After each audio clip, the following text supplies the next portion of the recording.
Good morning to all my friends and family, and welcome to my Greek Orthodox Odyssey.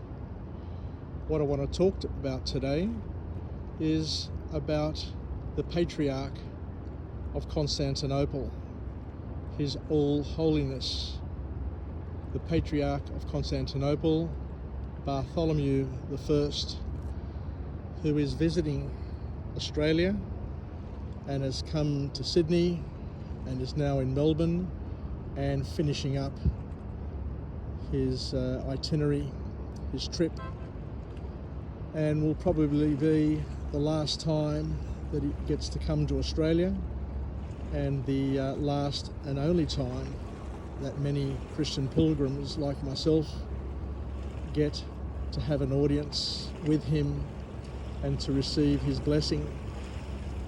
I was just reflecting on his life and just reading a little bit about him, and it's just remarkable how a village boy, a boy who grew up on an island, a small island of Imbros that is now a part of Turkey, can go from being a humble young boy living in a village, growing up in a family business where his father had a cafe and a barber shop, and becomes one of the most powerful and most loved and most influential leaders that the world has ever seen.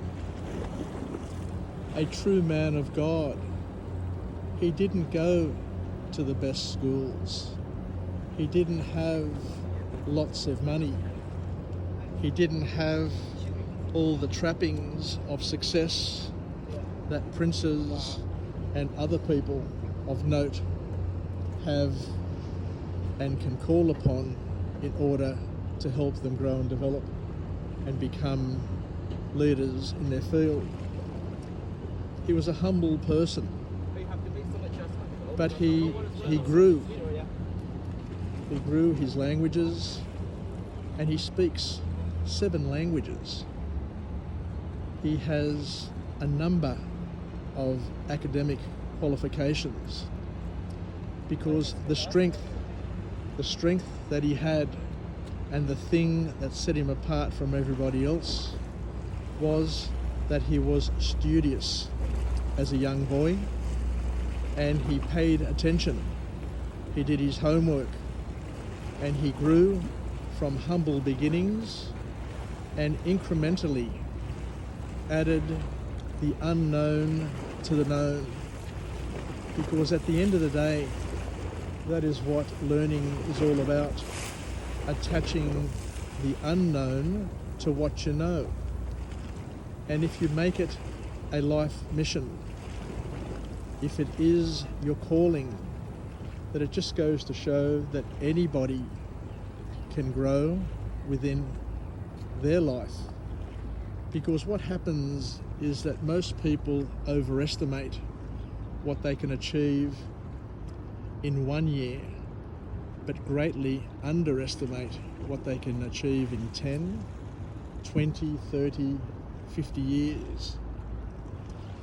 The Ecumenical Patriarch, His All Holiness, Bartholomew I, has been at the helm, a leader, a global leader, for 33 years or more, which is a very, very long time, especially during the most difficult and tumultuous times in the Eastern Orthodox Church in modern times. He is a leader who is well received by leaders throughout the world. He came to Sydney and Melbourne and was received by the Prime Minister, by the Governor, by the Governor-General, by the Premier. In Melbourne, once again, the Prime Minister was there. The Premier of Melbourne received him. And his workload has been significant. I can't believe that a man of 84 years of age can be so active and so engaged, so interested and so interesting, and to continue his life's mission, and to have audiences with leaders to discuss things, to introduce a new constitution to help pave the way for the future of the Archdiocese of Australia, for the Ecumenical Patriarch of Constantinople here in Australia, and to continue to do the great things that the Church does. I was interested to hear that there are over 3,500 people employed by the Archdiocese of Australia, the Greek Archdiocese of Australia, and there are in excess of 7,000 people who work as volunteers, providing services to children, to the elderly, and a number of charitable organisations, all working their magic and creating a better world for not only the Greek Orthodox, but for many other people as well. So the other thing that impressed me, as I mentioned yesterday, was that His All Holiness, the Ecumenical Patriarch of Constantinople, has been a visionary. He was an environmentalist before it was cool to be an environmentalist.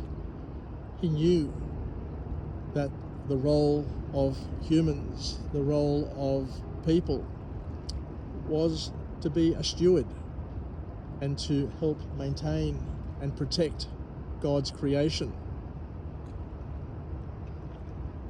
You know, it's just mind-blowing to think that he's been in a position for 33 years and he's been talking about things that only now people are starting to realise are important.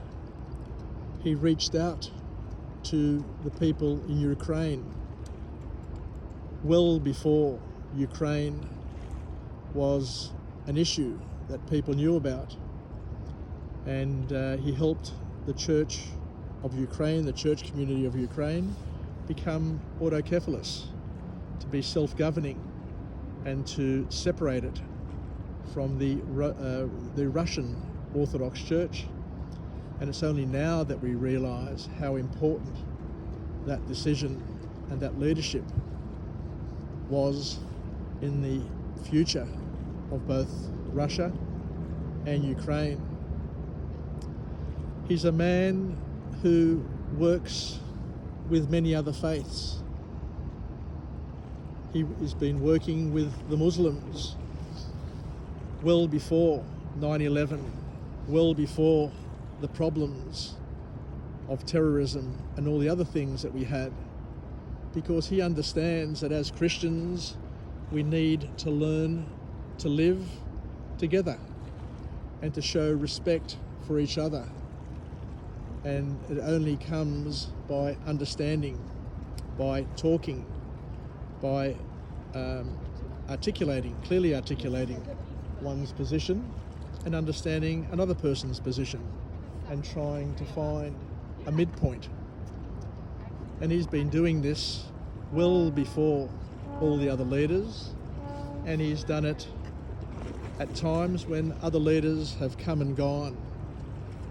He's been there, he's done the hard yards, and he continues through his example to show that he's a man of God and that his mission is one that will leave a legacy that will last for many, many years. May God bless His All Holiness, the Ecumenical Patriarch of Constantinople, and we thank him for honouring us with a visit to Australia, and a big thank you goes to our Archbishop Makarios for having the vision to invite him and to bring him to our shores to bless all of those who have ever lived and died here.